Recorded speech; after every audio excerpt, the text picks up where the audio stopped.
ꯄꯤꯕꯥ ꯉꯁꯥꯏ ꯃꯈꯩꯗꯤ ꯏꯔꯦꯟꯗꯣ ꯂꯣꯌꯥꯍꯣꯏꯗ ꯁꯣꯏꯗꯅ ꯂꯩꯔꯝꯒꯅꯤ ꯍꯥꯏꯅ ꯈꯜꯂꯨꯕꯅꯤ꯫ ꯑꯗꯨꯕꯨ ꯂꯣꯌꯥꯍꯣꯏꯗꯁꯨ ꯏꯔꯦꯟ ꯂꯩꯔꯝꯗ꯭ꯔꯕ ꯑꯗꯨꯗꯗꯤ ꯋꯥꯈꯜꯗꯣ ꯑꯥ ꯌꯧꯈ꯭ꯔꯦ꯫ ꯑꯗꯨꯗꯤ ꯑꯩ ꯑꯃꯨꯛ ꯆꯠꯂꯒꯦꯀꯣ ꯃꯔꯨꯞ ꯂꯣꯌꯥ꯫ ꯍꯣꯏ, ꯑꯩꯁꯨ ꯉꯥꯏꯍꯥꯛ ꯂꯩꯔꯒ ꯂꯥꯛꯆꯒꯦ꯫ ꯑꯗꯨꯒ ꯀꯔꯤ ꯀꯔꯤꯅꯣ ꯍꯥꯏꯕꯗꯣ ꯇꯥꯟꯅꯁꯤꯀꯣ ꯃꯔꯨꯞ꯫ ꯑꯁꯨꯝꯅ ꯄꯤꯕꯥꯁꯨ ꯆꯠꯈ꯭ꯔꯦ꯫ ꯁꯣꯝꯗꯁꯨ ꯂꯨꯈꯣꯏ ꯋꯥꯡꯂꯦꯟ ꯎꯕꯗ ꯁꯥꯎꯕꯒꯤ ꯃꯍꯨꯠꯇ ꯃꯥꯒꯤ ꯃꯔꯨꯞ ꯋꯥꯡꯂꯦꯟꯕꯨ ꯅꯨꯡꯁꯤꯅ ꯑꯗꯨꯝ ꯀꯧꯔꯛꯏ꯫ ꯃꯔꯨꯞ ꯋꯥꯡꯂꯦꯟ꯫ ꯃꯇꯝꯗꯨꯗ ꯋꯥꯡꯂꯦꯟꯗꯣ ꯏꯉꯛꯉꯛꯏ꯫ ꯑꯗꯨꯒ ꯂꯨꯈꯣꯏ ꯃꯈꯥ ꯇꯥꯔꯛꯏ꯫ ꯃꯔꯨꯞ, ꯍꯧꯈꯤꯕꯅ ꯍꯧꯈꯤꯕ ꯑꯣꯏꯔꯁꯨ ꯉꯁꯤꯗꯤ ꯏꯆꯥ ꯄꯤꯕꯥꯒ ꯏꯆꯥ ꯅꯨꯄꯤ ꯏꯔꯦꯟꯒ ꯆꯥꯎꯅ ꯂꯨꯍꯣꯡꯂꯁꯤ꯫ ꯏꯆꯥ ꯅꯨꯄꯤ ꯏꯔꯦꯟꯒꯤꯗꯃꯛꯇ ꯑꯩꯁꯨ ꯑꯩꯅ ꯉꯝꯕ ꯃꯑꯣꯡꯗ ꯑꯋꯣꯡ ꯇꯝꯖꯒꯦ꯫ ꯋꯥꯡꯂꯦꯟꯗꯣ ꯄꯤꯕꯥꯒ ꯏꯔꯦꯟꯒ ꯂꯨꯍꯣꯡꯕ ꯍꯥꯏꯕꯁꯤ ꯁꯨꯄꯥꯝ ꯄꯥꯝꯗꯦ꯫ ꯑꯗꯨꯅ ꯃꯍꯥꯛ ꯋꯥꯈꯜꯗꯣ ꯂꯩꯇꯥꯐꯝ ꯈꯪꯗ꯭ꯔꯤ꯫ ꯑꯁꯨꯝꯅ ꯃꯈꯣꯏ ꯃꯌꯥꯝ ꯆꯪꯗꯨꯅ ꯏꯔꯦꯟꯕꯨ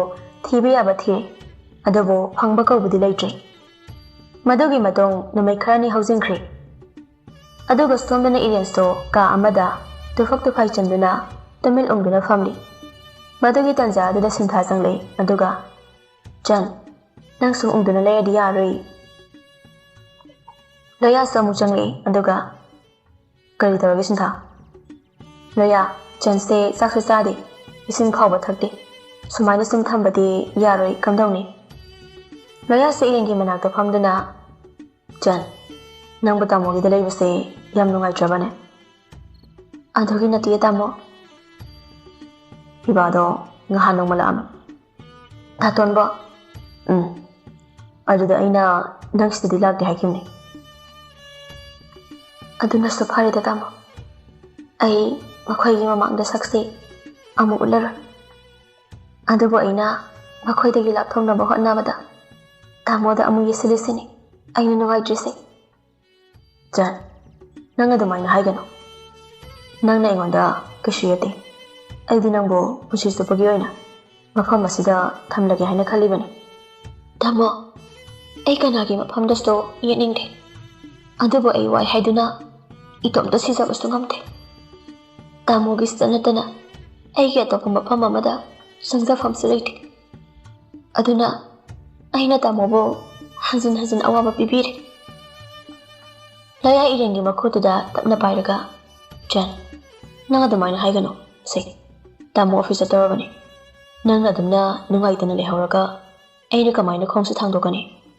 ꯇꯥꯃꯣ ꯆꯠꯂꯒꯦ, ꯅꯪ ꯑꯝꯇ ꯅꯣꯛꯑꯣꯕꯁꯦ꯫ ꯏꯔꯦꯟ ꯂꯣꯌꯥꯗ ꯇꯞꯅ ꯌꯦꯡꯂꯛꯏ꯫ ꯂꯣꯌꯥ ꯏꯔꯦꯟꯕꯨ ꯅꯨꯡꯁꯤꯅ ꯌꯦꯡꯂꯒ ꯁꯦꯕ, ꯑꯝꯇ ꯅꯣꯛꯂꯛꯑꯣꯕ, ꯇꯥꯃꯣ ꯊꯦꯡꯉꯦ ꯍꯥꯏꯕ꯫ ꯏꯔꯦꯟ ꯅꯨꯡꯉꯥꯏꯇꯕꯒꯨꯝꯕ ꯂꯣꯠꯁꯤꯟꯗꯨꯅ ꯃꯃꯥꯏꯗꯣ ꯃꯈꯨꯠꯇꯨꯅ ꯍꯥꯏꯐꯦꯠ ꯅꯥꯟꯊꯔꯒ ꯌꯥꯝ ꯏꯪꯕ ꯃꯤꯅꯣꯛ ꯑꯃ ꯅꯣꯛꯂꯒ ꯇꯥꯃꯣ, ꯆꯠꯄꯤꯌꯨꯔꯣ?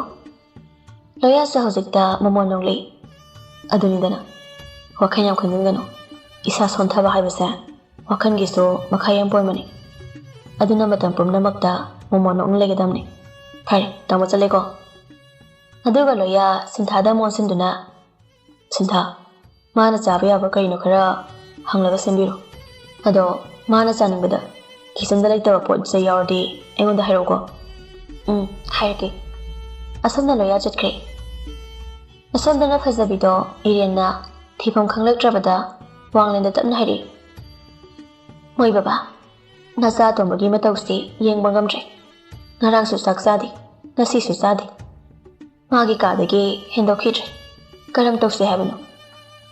ꯋꯥꯡꯂꯦꯟꯁꯨ ꯃꯊꯥ ꯌꯥꯝ ꯁꯥꯔꯤ꯫ ꯑꯗꯨꯅ ꯇꯞꯅ ꯍꯥꯏꯔꯛꯏ꯫ ꯐꯖꯕꯤ, ꯑꯩꯁꯨ ꯀꯔꯤ ꯍꯥꯏꯒꯗꯕꯅꯣ ꯈꯪꯗ꯭ꯔꯦ꯫ ꯅꯈꯣꯏꯅ ꯊꯣꯛꯄ ꯇꯧꯔꯣ꯫ ꯑꯗꯣ ꯃꯣꯏ ꯕꯕꯥ, ꯂꯨꯔꯤꯕꯗꯤ ꯍꯧꯖꯤꯛ ꯏꯔꯦꯟꯗꯣ ꯀꯗꯥꯏꯗ ꯂꯩ ꯍꯥꯏꯕ ꯈꯪꯗ꯭ꯔꯤꯕ ꯑꯁꯤꯅꯤ꯫ ꯐꯠꯇ ꯅꯨꯡꯗ ꯊꯣꯛꯂꯝꯂꯕꯗꯤ ꯅꯆꯥꯅꯨꯄꯥ ꯑꯇꯣꯝꯕꯁꯤ ꯀꯔꯤ ꯑꯣꯏꯒꯅꯤ?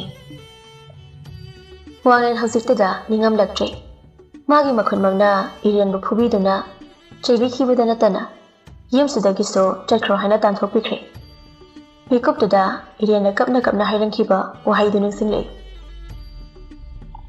ꯕꯕꯥ, ꯉꯁꯤꯒꯤ ꯑꯍꯤꯡꯁꯤꯃꯇꯪꯗꯤ ꯅꯆꯥ ꯂꯩꯖꯈꯤꯒꯦ꯫ ꯍꯌꯦꯡ ꯅꯣꯡ ꯍꯦꯛ ꯍꯥꯟꯕꯒ ꯌꯨꯝ ꯑꯁꯤ ꯊꯥꯗꯣꯛꯇꯨꯅ ꯆꯠꯆꯈꯤꯒꯦ꯫ ꯋꯥꯡꯂꯦꯟ ꯅꯤꯡꯁꯤꯡꯕꯗꯨꯅ ꯂꯣꯏꯔꯛꯄ ꯃꯤꯀꯨꯞꯇ ꯃꯆꯤꯟꯗ ꯏꯆꯥꯇꯣꯝꯕꯤ, ꯃꯣꯏ ꯕꯕꯥꯁꯨ ꯃꯔꯥꯜ ꯂꯩꯖꯗꯕꯤ ꯏꯆꯥꯗꯣ ꯐꯨꯁꯨ ꯐꯨꯕꯤꯈ꯭ꯔꯦ ꯆꯩꯁꯨ ꯆꯩꯕꯤꯈ꯭ꯔꯦ ꯃꯃꯥ ꯑꯩꯗꯤ ꯈꯪꯉꯤ ꯏꯆꯥ ꯏꯔꯦꯟ ꯂꯥꯟꯗꯦ ꯍꯥꯏꯕ ꯏꯆꯥ ꯑꯇꯣꯝꯕꯅ ꯃꯉꯣꯟꯗ ꯀꯥꯏꯍꯧꯕꯅꯤ ꯃꯇꯝ ꯄꯨꯝꯅꯃꯛꯇ ꯋꯥꯡꯂꯦꯟꯗꯨ ꯈꯟꯖꯤꯜꯂꯨꯔꯒ ꯌꯥꯝ ꯅꯨꯡꯉꯥꯏꯇ꯭ꯔꯦ ꯃꯃꯥ ꯌꯥꯔꯦ ꯂꯦꯞꯄꯣ ꯑꯩ ꯀꯣꯛꯁꯤ ꯄꯨꯕ ꯉꯝꯗ꯭ꯔꯦ ꯑꯗꯨꯒ ꯅꯥꯀꯜ ꯑꯃꯗꯅ ꯄꯤꯕꯥ ꯐꯃꯨꯡꯗꯨꯗ ꯂꯣꯡꯅ ꯍꯤꯞꯂꯒ ꯀꯤꯕꯤ ꯅꯪꯒꯤ ꯊꯃꯣꯏꯁꯦ ꯑꯣꯟꯊꯣꯛꯅꯁꯨ ꯀꯜꯂꯤꯗ ꯑꯇꯩ ꯑꯇꯩꯒꯤ ꯃꯐꯝꯗ ꯇꯥꯛꯂꯝꯗ꯭ꯔꯕꯁꯨ ꯗꯥꯇꯣꯟꯒꯤ ꯏꯐꯝꯗꯗꯤ ꯅꯪ ꯍꯩꯔꯝꯕ ꯌꯥꯕꯅꯤ ꯐꯔꯦ ꯅꯪꯒꯤ ꯊꯃꯣꯏꯅ ꯑꯗꯨ ꯌꯧꯅ ꯀꯜꯂꯕꯗꯤ ꯑꯩꯁꯨ ꯉꯁꯤꯗꯒꯤ ꯅꯪꯕꯨ ꯀꯥꯎꯊꯣꯛꯄ ꯇꯝꯂꯒꯦ ꯅꯪꯁꯨ ꯅꯪꯅ ꯑꯄꯥꯝꯕ ꯂꯝꯕꯤꯗ ꯆꯠꯂꯕꯅꯤꯅ ꯑꯩꯁꯨ ꯑꯩꯅ ꯄꯥꯝꯕ ꯂꯝꯕꯤꯗ ꯆꯠꯂꯒꯦ ꯅꯥꯀꯜ ꯑꯃꯗꯅ ꯌꯥꯏꯈꯣꯝꯕ ꯑꯃꯗꯤ ꯄꯨꯖꯥ ꯑꯅꯤꯁꯨ ꯏꯔꯦꯟꯕꯨ ꯊꯤꯕ ꯂꯦꯞꯄ ꯅꯠꯇꯦ ꯑꯃꯗ ꯑꯃꯨꯛ ꯍꯪꯉꯤ ꯑꯃꯗ ꯑꯃꯨꯛ ꯍꯪꯉꯤ ꯑꯗꯨꯕꯨ ꯏꯔꯦꯟꯕꯨ ꯎꯏ ꯈꯪꯉꯤ ꯍꯥꯏꯅ ꯀꯅꯥꯅꯁꯨ ꯍꯥꯏꯔꯛꯇ꯭ꯔꯤ ꯑꯁꯨꯝꯅ ꯁꯨꯝ ꯃꯇꯝ ꯈꯔ ꯑꯃꯁꯨ ꯍꯧꯖꯤꯟꯈ꯭ꯔꯦ ꯃꯇꯝ ꯑꯃꯗ ꯃꯆꯥ ꯑꯍꯨꯝꯒꯤ ꯈꯣꯟꯖꯦꯜꯅ ꯄꯨꯛꯅꯤꯡ ꯅꯤꯜꯂꯝꯕ ꯏꯃꯨꯡꯁꯤ ꯉꯁꯤꯗꯤ ꯈꯨꯟꯇꯥꯛ ꯂꯥꯟꯁꯤꯕꯒꯨꯝ ꯆꯦꯛꯃꯨꯛ ꯐꯥꯎꯕ ꯂꯥꯎꯈꯤꯗ꯭ꯔꯦ ꯏꯃꯨꯡꯗꯨꯗ ꯂꯩꯔꯤꯕ ꯃꯤꯑꯣꯏꯁꯤꯡ ꯑꯗꯨꯒꯤ ꯃꯥꯏꯊꯣꯡꯁꯤꯡꯗꯣ ꯑꯃꯠꯇ ꯍꯩꯅꯤꯡꯗ꯭ꯔꯦ ꯆꯥꯛꯁꯨ ꯆꯥꯕꯣꯏ ꯆꯥꯗꯕꯣꯏ ꯇꯧꯅꯔꯤ ꯌꯥꯏꯈꯣꯝꯕ ꯀꯤꯆꯟꯗ ꯆꯪꯂꯛꯏ ꯑꯗꯨꯕꯨ ꯀꯤꯆꯟꯗꯣ ꯏꯍꯥꯡ ꯍꯥꯡꯕꯒꯨꯝ ꯈꯜꯂꯤ ꯑꯗꯨꯒ ꯇꯞꯅ ꯃꯆꯤꯟꯗ ꯁꯣꯜꯂꯛꯏ ꯃꯆꯟ ꯅꯪꯕꯨ ꯀꯥꯏꯗ ꯂꯩꯒꯦ ꯇꯟꯖꯥꯗꯨꯗ ꯄꯨꯖꯥ ꯆꯪꯂꯛꯏ ꯇꯥꯃꯣ ꯌꯥꯏꯈꯣꯝꯕ ꯅꯨꯡꯉꯥꯏꯇꯕ ꯄꯨꯝꯕ ꯂꯣꯠꯁꯤꯟꯗꯨꯅ ꯇꯥꯏ ꯑꯗꯣ ꯇꯥꯃꯣ ꯑꯩꯈꯣꯏ ꯗꯥ ꯔꯣꯍꯤꯠꯀꯤ ꯃꯃꯥꯟꯅꯕ ꯇꯥꯃꯣ ꯂꯌꯥꯗꯣ ꯃꯣꯏꯗꯗꯤ ꯑꯩꯈꯣꯏ ꯆꯟꯗ ꯂꯥꯛꯇꯦ ꯍꯥꯏꯕ꯭ꯔꯣ ꯂꯥꯛꯇꯦ ꯍꯥꯏ ꯑꯩꯈꯣꯏ ꯏꯅꯥꯎꯅ ꯆꯠꯂꯒ ꯍꯪꯂꯨꯔꯕꯅꯤ ꯀꯝꯗꯧꯅꯤ ꯑꯗꯨꯗꯤ ꯑꯩꯈꯣꯏ ꯏꯅꯥꯎꯁꯦ ꯑꯩ ꯌꯦꯡꯕ ꯉꯝꯗ꯭ꯔꯤ ꯌꯥꯏꯈꯣꯝꯕꯁꯨ ꯃꯊꯥ ꯌꯥꯝ ꯁꯥꯔꯕꯅꯤ ꯀꯗꯥꯏꯗꯅꯣ ꯏꯔꯦꯟꯕꯨ ꯊꯤꯔꯨꯒꯗꯕ ꯑꯗꯨꯒ ꯁꯣꯝꯗꯅ ꯏꯔꯦꯟꯗꯤ ꯂꯣꯌꯥꯅ ꯃꯥꯕꯨ ꯀꯌꯥꯗ ꯅꯨꯡꯉꯥꯏꯅ ꯊꯝꯕꯤꯔꯤꯕ ꯃꯍꯥꯛꯅ ꯆꯥꯕ ꯊꯛꯄꯒꯤ ꯆꯥꯏꯔꯤꯕ ꯀꯣꯜꯂꯤꯛ ꯐꯥꯎꯕ ꯂꯣꯌꯥꯅ ꯂꯣꯏꯁꯤꯟꯕꯤꯗꯨꯅ ꯐꯦꯡꯕ ꯆꯥꯝꯕ ꯇꯧꯗꯨꯅ ꯏꯔꯦꯟꯕꯨ ꯀꯌꯥꯗ ꯅꯨꯡꯁꯤꯅ ꯂꯨꯅ ꯇꯧꯕꯤꯔꯤꯕ ꯑꯗꯨꯅ ꯏꯔꯦꯟꯁꯨ ꯍꯧꯖꯤꯛꯇꯤ ꯋꯥꯈꯜ ꯐꯅ ꯅꯨꯡꯉꯥꯏꯇ꯭ꯔꯕꯁꯨ ꯂꯣꯌꯥꯒꯤ ꯅꯨꯡꯁꯤꯕ ꯃꯇꯧ ꯑꯁꯤꯅ ꯈꯔ ꯃꯈꯩꯗꯤ ꯑꯋꯥꯕ ꯋꯥꯈꯜꯗꯒꯤ ꯂꯥꯞꯊꯣꯛꯄ ꯉꯝꯂꯕꯅꯤ ꯑꯗꯨꯕꯨ ꯄꯤꯕꯥꯕꯨ ꯅꯤꯡꯁꯤꯡꯂꯛꯄ ꯃꯤꯀꯨꯞ ꯈꯨꯗꯤꯡ ꯏꯔꯦꯟꯒꯤ ꯃꯤꯠꯀꯤ ꯄꯤꯗꯤ ꯂꯦꯞꯄꯣ ꯍꯥꯏꯕ ꯌꯥꯗꯦ ꯑꯗꯨꯅ ꯃꯇꯣꯝꯇ ꯍꯥꯏꯖꯩ ꯗꯥꯇꯣꯟ ꯑꯩꯗꯤ ꯁꯤꯗ ꯌꯥꯝ ꯅꯨꯡꯉꯥꯏꯅ ꯂꯩꯔꯤ ꯑꯗꯣ ꯗꯥꯇꯣꯟ ꯅꯪꯗꯤ ꯀꯝꯗꯧꯔꯤ ꯑꯩꯅ ꯃꯐꯝ ꯑꯁꯤꯗ ꯐꯅ ꯅꯨꯡꯉꯥꯏꯅ ꯂꯩꯔꯕꯁꯨ ꯅꯪꯕꯨ ꯅꯤꯡꯁꯤꯡꯂꯛꯄ ꯃꯤꯀꯨꯞ ꯈꯨꯗꯤꯡꯗ ꯃꯤꯠꯂꯨꯗꯒꯤ ꯄꯤꯔꯥꯡ ꯇꯥꯔꯛꯂꯤꯕ ꯑꯁꯨꯝꯅ ꯅꯪꯁꯨ ꯑꯩꯕꯨ ꯅꯤꯡꯁꯤꯡꯂꯛꯄ ꯃꯇꯝ ꯈꯨꯗꯤꯡꯗ ꯑꯩꯅ ꯀꯞꯂꯤꯕ ꯑꯁꯨꯝꯅ ꯀꯞꯄ꯭ꯔꯥ ꯗꯥꯇꯣꯟ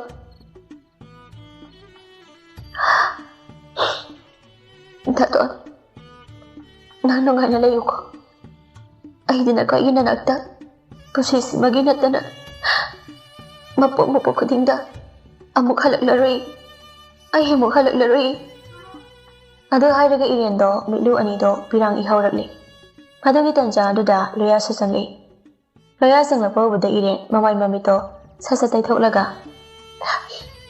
ꯇꯥꯃꯣ ꯆꯟ ꯀꯩꯗꯧꯔꯒꯦ ꯅꯪꯕꯣ ꯀꯩꯁꯨ ꯇꯧꯗꯤꯌꯦ ꯂꯣꯌꯥ ꯆꯪꯁꯤꯜꯂꯛꯇꯨꯅ ꯏꯔꯦꯟꯒꯤ ꯃꯃꯥꯡꯗꯨꯗ ꯂꯦꯞꯄꯤ ꯇꯁꯦꯡꯅ ꯂꯣꯌꯥ ꯏꯔꯦꯟꯅ ꯑꯗꯨꯅ ꯁꯨꯝ ꯀꯞꯇꯨꯅ ꯂꯩꯕꯗꯣ ꯃꯥꯒꯤ ꯊꯃꯣꯏꯅ ꯌꯥꯝ ꯅꯨꯡꯉꯥꯏꯖꯗ꯭ꯔꯦ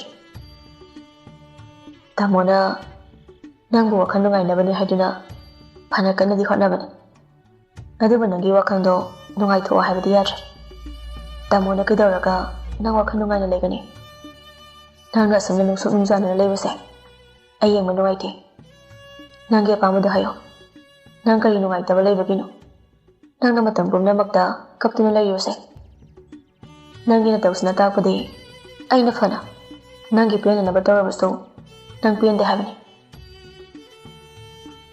ꯂꯣꯌꯥꯒꯤ ꯋꯥꯍꯩ ꯈꯔꯗꯨꯗ ꯀꯔꯤꯒꯨꯝꯕ ꯈꯔꯗꯤ ꯌꯥꯎꯔꯤ ꯑꯗꯨꯅ ꯏꯔꯦꯟ ꯂꯣꯌꯥꯗ ꯍꯥꯏꯐꯦꯠ ꯌꯦꯡꯂꯛꯏ ꯂꯣꯌꯥ ꯃꯇꯝ ꯄꯨꯝꯅꯃꯛꯇ ꯌꯥꯝ ꯆꯤꯡ ꯂꯦꯝꯖꯕ ꯃꯤꯁꯛ ꯑꯃꯈꯛꯅꯤ ꯐꯅ ꯁꯥꯎꯅꯤꯡꯂꯕꯁꯨ ꯋꯥꯔꯧꯔꯕꯁꯨ ꯃꯥꯒꯤ ꯆꯤꯝꯕꯥꯟꯗꯒꯤ ꯑꯊꯤꯕ ꯋꯥꯍꯩ ꯑꯃꯠꯇ ꯍꯥꯏꯕ ꯍꯩꯖꯗꯕ ꯃꯤꯁꯛ ꯑꯃꯈꯛꯅꯤ ꯑꯗꯨꯅ ꯏꯔꯦꯟꯒꯤ ꯃꯅꯥꯛꯇꯨꯗ ꯐꯝꯊꯔꯒ ꯇꯞꯅ ꯍꯥꯏꯔꯛꯏ ꯁꯦ ꯅꯪꯅ ꯅꯨꯡꯉꯥꯏꯇꯕꯗꯣ ꯃꯌꯦꯛ ꯁꯦꯡꯅ ꯍꯥꯏꯌꯣ ꯇꯥꯃꯣ ꯑꯩꯒꯤꯁꯨ ꯅꯨꯡꯉꯥꯏꯇꯕ ꯂꯩꯇꯦ ꯑꯗꯨꯒ ꯀꯔꯤꯒꯤ ꯀꯞꯂꯤꯕ ꯑꯩ ꯀꯞꯇꯤꯌꯦ ꯇꯥꯃꯣ ꯑꯗꯨꯕꯨ ꯏꯔꯦꯟ Chinbangduna kapte hairabasу mapidudi tap tap tari. Loyadu handakti khara warauna sat hairi. Kapte hairaga kaina nang toido. Nanu sumaina sum leiraga ai kamai leiduino. Tamo ai ngasidagi tamo ki mangda amuk hana kaplarui. Adu hairaga iriando lukthaduna leikre. Loya irin manakta nakna singsilaga kapkanu hairaga hele nana kapaso. Aduna tamoso sidagi nangi nakta dum leiraduni. Ai matam khara office ta tholara. Nangbu sanaba haibasa ai ki thawaragi. Iriando loya da yenglei. Loya makatari. Sinthaso mayumda ngarang sakyumdo. Handakti thaba khara chile. Mala ko pharak tarni harpani. Aduna ai manager da pungnamak sinakhragi. Aduga ikhoyani dum leirasi. Ai hek leitabada nang thopam hektu tawi. Yani ya tamo. Tamo gi thabakto adum chapiyo. Ai hesu kaparoi. Loya do irenbo laknara dina hari. Yahariga kapsepi. Kapare haraga tamin kaplido ai sraina khangi. Irensu hojiktada maithongdo khara maka lamlei. Aduna Loya na kapsepi hairakpaduda khanghaudana maithongdo mamon tawri. Loya irengi adugumlaba kanana su insilaba tawdana nokningna nolakpa minoktu uraga nuksina. Anthamaina kharaso noktunaga leirdi phaidana. Nangdi sum ungduna leire. Aduna tamodi thabak chathum khangdeba. Akhai tamo. Asuna Loya office taga chatre. Iren bu sanaduna leire.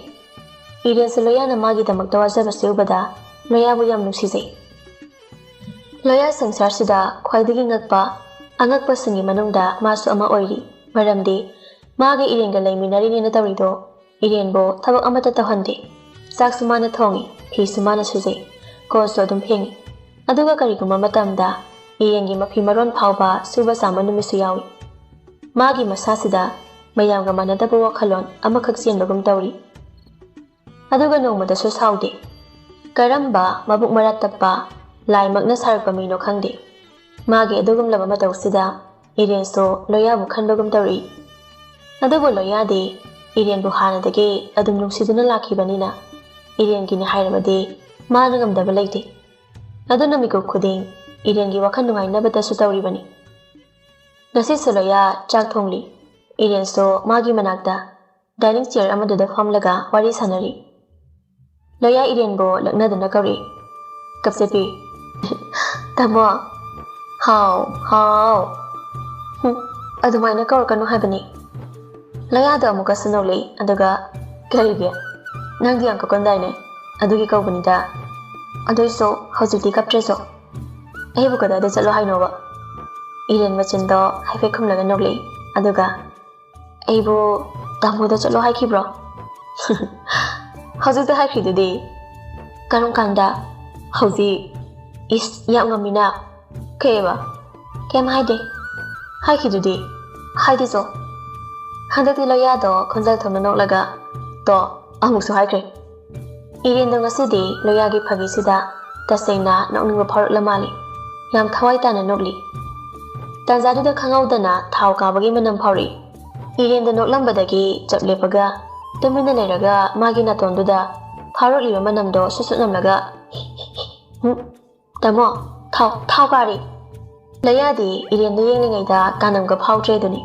Aduna maso ai bora hogi tawbuni kawbu kawini. Iren so Loya na bora hogi tawbuni haibaduda mana oina besan athitpado lawraga bora do mana hogi tawbada. Loya no oina tap amu pairakpaga mapasana duna anido Loya na so iren na lawzarani khanba aduga iren na so Loya na lawzarani khanba. Adubu animak amata paidabida makhuto sasa singthonglarakpani. Adugi tanzaduda table duda leiriba besan athitpado Naimaido oina taduna hidokre. Matamduda irengi mafi marondo loina zongkre. Besan athitpado hidoklabanina. Matamduda irenna tamo kaino me. Loya so bamenga tandi. Maidu san mathalaga irengi mafi marondo makhutuna phat kanthri. Iren Loya gi matawdu uraga yamna nusiba phori. Adubu magi mabukningda khangjaba khaktani. Adugi matong Loya tamna hari. चलो नफीसा होंदोलो तामो सुबीगेबा ए कईदोगे नपी नोइना नुपा अखोइगी फिरोन सुजामदी यारगा नुपा अखोइनदी कईगी याइदुनो अदोइसो आई तुम सुजागे हाबा यारे हाबा असमना लोयाना इरेनबो मफी मरोंदो नमदना होंदो हलुरी अदोगे इरेनदो अमुक थोरी अदुगा माना हौजि लिखिबा बेसन अथितबा तैखिबा फुरी तपिरी मदुबुदा लोयाना कइनो नंगी फीसु वाट्रो करी वाटलिगे तमो लोयादा सत हरी फाने वालिसिदी इरेनदो लोयागी याम पक्तबा वहाइदुदा अमुकसो खंजल थौना नोलगा अस लोइरे तमो यारे ए सिजरगे अस सुम तौलेनो सलो थोरसो ऐसो नहाक्ता पोथागेबा असुमना लोयादो इरेनगी मफी मरोंदो माना नमदना सुबीरी अदुबु इरेन मतमदा खली कइनो तामो लोया सिबो ngawar jalo phane ka sui ai diba irena choro loli bado loya tardana ho engau digo ai nupa ni adu bai se imana phane ni yom laga ni yo leise phane pai da nupa am ta puthorong ni aina lawraga leiba nupi gi phane subadi natte dana nangi subo kidoge hiendo ngasi loya gi pakta bana loiraba wangang sin da targa matamta pangnok ta noi aduni dana अदुमाइना खरसो नोगले योबा अदोइदि सो वखन गसे खर Yanghee होय अदो चाकलामे चारसि तमो लाओ लोया इरेन बिलिंगलगा लाओ लाओ तमो चाक थिबिरके लोया ने इरेन बो पिकलिबा अंगा मसा अमगुम कया दनु सिना लोइने बिरिबा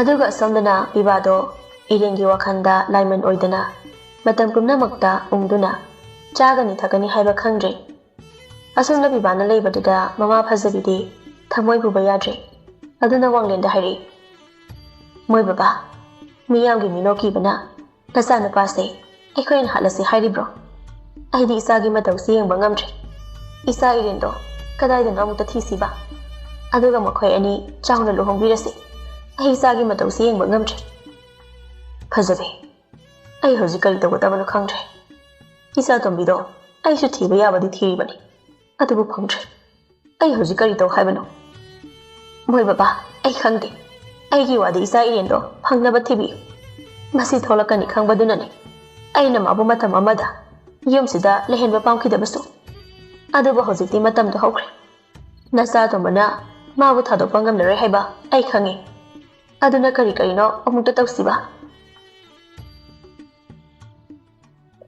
अदुगा समदना विभागी कादा पूजादो चंगली अदुगा विवाहु तन्ना कौरी नाव विवाह तारी बने अदुबु खुमदे नंगबो अदुमना सुम लेरबदी यारी नसादो येंबा याद्री हॉस्पिटल दा चसे हाइबसु यादे कयादि कुइरे नना साक्सारक्ट्रिबसे विवाह मसादो याम हिंदना खुमलै इदेमा आई करिसो जानिंबा फाउदे अइना हौसि ngairibasa माना गी मांगसिदा लेपलगा दादोन हाइना कौरपदने नदो हारगा पिबा पूजादा सत ओंसिनदुना इतेमा बाबु युमसिदा अमु हलररोइद्रा मा तसेंगनि युमसिदा अमु हलररोइद्रा इतेमा पूजादा याम थीना नुंगाइद्रे पिबागी मतौसे नाव महाक नोंगमदि सोइदना युमसिदा लाक्तुना नंबु कौरखिनी पिबा तपना माइथोंदु लुक्थरगा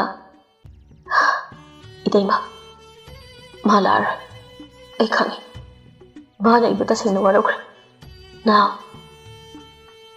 माना इबु सोइदना वारौरमगनि पांगदबनि हाइना चेरमगनि अदुबु इतेमा आई पांगदबा अमदि नथे करिगिनो माना इगोंदा फावबा ताकलमदा युमसिदकि लोना चटखिबा माना इबु तसेंगना वारौखिबदुनाने अहोंदा करिसु हायंदना चटखिबा अदु हाइदना पिबादो लुक्थादुना लेख्रे नाव इतेमना हाइसे थाजौ महाक्तो नोंमदि सोइदना लाखिनी फरेसे हौख्रबदि हौख्रे चाकसे चाथोंनबा तौरो इतेमसो नंगी नफिनरं खरा सुदौ जामथोरुखिगे असे हारमनगा पूजा थोख्रे Pibasu tumina amuk hiptuna leikhrei. Aduga nakal amadana Irendi awaba wakhan pumba kaukhrei. Loyagi nungsiba mataw asina. Nangthalgi matamni. Ngasi si Loyado chair amada famlaga kanagumba amaga wari sanari. Irensto tamna sanglei. Aduga hoi mai haidabida hai mahido table du thanamlaga thokhige tawi. Aduga Loya wari sana sana Irengi khudangdo taphari. Aduga Irensto chap leptuna mamaido sat onsilaktuna karino haina hangbagum mangakto haife ilei. Loya so kaisinate haiduna wari sana sana mangakto sasna hai. Iren nong taraga tamo Loya Iren aduna karakpaduda phone line do phatkakri aduga how khutse thado haiba khuse thado haiba sida wase ke ada ko thana ngangmi no basi khara ke sabado kayam yamna ke riba mayam ke sabado adudi ke rodana ngai haiba Iren da hadakti maraiga da konsilaga tamo ai chak lame haibane Loya di Irengi matawda nokpadaloi aduga jan tadi khumoi haidi nangsa yam nusi haiba Iren da Loyagi wangang si taraga khanghawdaba mikupta bibabo mu ningsinglei ngasi Loyaga maga sanariba wari asimakso bibaga fonda wari sanaduna hainakhiba wahaidumakni aduna Iren maithongdo hafet maksin bagum tawi Loya su khangawdana Iren na adumna lekhiba duda jan kaidarage nangbo kaishu tawdi tamo pharse nang saklame haido sembirage lo asumna anido kizanda mu changkhri aduga nakal amadana bawdonda hojikti ahan oisilakpagira khangde hanadagidi hojikna wakhando khardi change tawri adubu Loyada Iren puduna lao haibasidi ngasai Loyaga wari sanabadasu adum hairi asuna numito hawkhri madugi nongalaga Loyana Iren da hairi losinaba tawro kaida chatoina tamo aina ngarang ngasidi yumda chalusi haididi as ai talida tan bayar haiba Iren so Loyada arabida ni kirisi aduga Loya so Iren asumna kezabasini mana nungai jariso Kehaki matang Loyana Iren bupuduna mayumda mulai aduga bahawdondi ngasaidagi makhoi bungairibani babo jango Loya Iren da pe inglei Iren so Loya da pe ingi asumna anido changminari ibema phamu Iren so tamna famthe babo ekhoi kingsandi khangdene maduba hojita leremani aina nayamba lakani chathokanu hairaga kadai tana sakharjanu khangdini adadi chan nang pabunga wari sanogo ai sak thongnabagi amuta tawhi injangdi kari thongse haibano baba ngalere hoi thongnaba tawro haujiti Iren ga bawdonga dana hauri ibema nangi nasina naudi kiasui pabong itomtani ado nangi ima baba di leibro bawdon khangna khangsindaba saduna hanglibani magido Iren do handakti khumpham khangre bawdon gi wahang ado magi mama mapasi lei haidawribra natraga leide haigadawribra lei hairagana kanabuno magi mama pani haina sakta kadawba aduga leide hairagana bawdona amu kari khumlakpa Iren haktang di wakhando yam charangni adubu tamna babo imaso babaso amata laikhidre aduna kaka amana aibu changnaba yopirakpani adudi nangi kaka adugi mamingdi kari kawi ipana sum khangningdena hangbani nang lana lawganuko Iren tasengna khumpham khangdre laudi babo aikhoi kaka gi mingdi wanglen kawi bawdon wanglen palakpaduda wadu makha tarakidre maramdi mana wanglen bo hana khangi haibasi khanghaningde ꯑꯣ ꯐꯔꯦ ꯐꯔꯦ ꯄꯤꯖꯥꯁꯤꯗꯤ ꯀꯩꯁꯨ ꯈꯟꯒꯅꯨꯗ ꯑꯩꯈꯣꯏ ꯑꯁꯨ ꯌꯥꯝꯅ ꯂꯩꯔꯤꯕꯁꯤꯗꯤ ꯑꯗꯨꯒꯤ ꯇꯥꯟꯖꯥꯗꯨꯗ ꯂꯣꯌꯥꯅ ꯏꯔꯦꯟꯕꯨ ꯀꯧꯔꯛꯏ ꯆꯟ ꯇꯥꯕ꯭ꯔꯣ ꯁꯝꯗ ꯑꯝꯇ ꯂꯥꯛꯑꯣ 이베마 기선다 나오 하이 말해 ꯆꯠꯂꯣ ꯑꯍꯣꯏ ꯄꯥꯕꯨꯡ 이렌 ꯂꯣꯌꯥꯒꯤ ꯃꯅꯥꯛꯇ ꯆꯪꯈ꯭ꯔꯤ ꯄꯥꯎꯗꯣꯟ ꯃꯊꯟꯇ ꯈꯜꯂꯤ ꯑꯩꯅ ꯇꯧꯒꯦ ꯈꯜꯂꯤꯕ ꯊꯕꯛ ꯑꯁꯤ ꯑꯩꯕꯨ ꯄꯥꯡꯊꯣꯛꯄ ꯉꯝꯈꯤꯗ꯭ꯔꯅꯦ ꯅꯨꯄꯤ ꯃꯆꯥ ꯑꯁꯤꯗꯤ ꯑꯣꯟꯊꯣꯛꯅ ꯏꯪꯅ ꯐꯖꯈ꯭ꯔꯦꯗ ꯃꯁꯤꯅꯅꯤ ꯑꯩꯒꯤ ꯏꯆꯥꯅꯨꯄꯥ ꯂꯣꯌꯥꯅ ꯃꯥꯕꯨ ꯀꯣꯏꯁꯟꯁꯤꯟꯅꯔꯤꯕꯁꯨ ꯑꯩꯅ ꯅꯨꯄꯤ ꯃꯆꯥ ꯑꯁꯤ ꯍꯥꯠꯂꯨꯔꯕ ꯃꯇꯨꯡ ꯑꯩꯒꯤ ꯏꯆꯥꯅꯨꯄꯥ ꯂꯣꯌꯥꯗꯤ ꯀꯔꯤ ꯑꯃ ꯑꯣꯏꯍꯧꯅꯤ ꯑꯁꯨꯝꯅ ꯄꯥꯎꯗꯣꯟ ꯃꯊꯟꯇ ꯋꯥꯍꯪ ꯀꯌꯥ ꯍꯪꯂꯤ ꯑꯩꯈꯣꯏ ꯄꯥꯕꯨꯡꯒ ꯀꯔꯤ ꯋꯥꯔꯤ ꯁꯥꯟꯅꯩꯅꯣ ꯈꯪꯗꯦꯗ ꯀꯃꯥꯏ ꯈꯪꯗ꯭ꯔꯤꯕ ꯇꯥꯃꯣ ꯌꯨꯝꯗ ꯍꯜꯂꯁꯤꯕ ꯆꯥꯛꯁꯤꯗꯤ ꯆꯥꯔꯒ ꯍꯟꯁꯤꯗꯅ ꯃꯈꯣꯏ ꯑꯅꯤꯅ ꯇꯧꯔꯤꯕꯗꯣ ꯄꯥꯎꯗꯣꯟ ꯑꯃꯗꯤ ꯀꯤꯡꯁꯟ ꯑꯅꯤꯗꯣ ꯇꯨꯃꯤꯟꯅ ꯃꯆꯤ ꯑꯃꯗꯒꯤ ꯌꯦꯡꯂꯛꯏꯕꯅꯤ ꯑꯩ ꯆꯥꯛ ꯑꯃꯇ ꯆꯥꯅꯤꯡꯗ꯭ꯔꯦ ꯆꯥꯅꯤꯡꯉꯣꯏ ꯅꯪꯗꯤ ꯅꯨꯡꯁꯤꯠ ꯆꯥꯔꯒ ꯍꯤꯡꯕꯅꯤꯅ ꯅꯪꯗꯤ ꯑꯗꯣ ꯇꯥꯃꯣ ꯆꯥꯛ ꯂꯣꯏꯗꯧ ꯀꯌꯥꯝ ꯋꯥꯠꯂꯤꯒꯦ ꯂꯣꯏꯗꯧꯔꯦ ꯍꯥꯏꯕ ꯑꯗꯣ ꯑꯩ ꯀꯩꯗꯧꯔꯛꯎꯒꯦ ꯀꯩꯝꯇ ꯇꯧꯔꯛꯀꯅꯣ ꯑꯗꯨꯝ ꯐꯝꯃꯨ ꯑꯗꯨꯅꯤꯗꯅ ꯃꯔꯝ ꯃꯣꯛꯄꯤ ꯍꯥꯏꯁꯤꯗꯤ ꯇꯥꯃꯣ ꯆꯥꯛ ꯊꯤꯔꯛꯂꯒꯦꯀꯣ ꯑꯁꯨꯝꯅ ꯉꯥꯏꯍꯥꯛꯀꯤ ꯃꯇꯨꯡ ꯃꯈꯣꯏ ꯆꯥꯛ ꯆꯥꯔꯕ ꯃꯇꯨꯡ ꯂꯣꯌꯥꯒꯤ ꯀꯥꯗ ꯑꯃꯨꯛ ꯆꯪꯂꯛꯏ ꯆꯟ ꯉꯥꯏꯍꯥꯛꯇꯪ ꯂꯩꯈꯤꯁꯦ ꯑꯗꯨꯒ ꯆꯠꯂꯁꯤꯀꯣ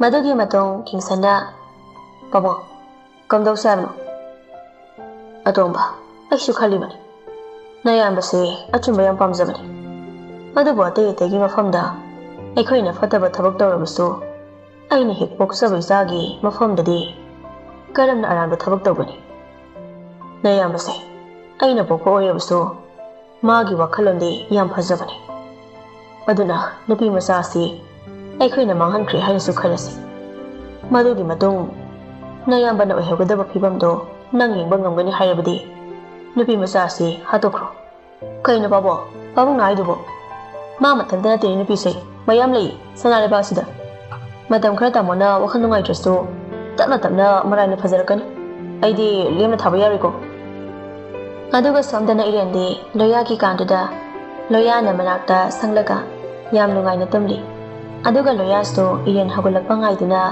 ꯇꯨꯝꯂꯒ ꯂꯩꯔꯤ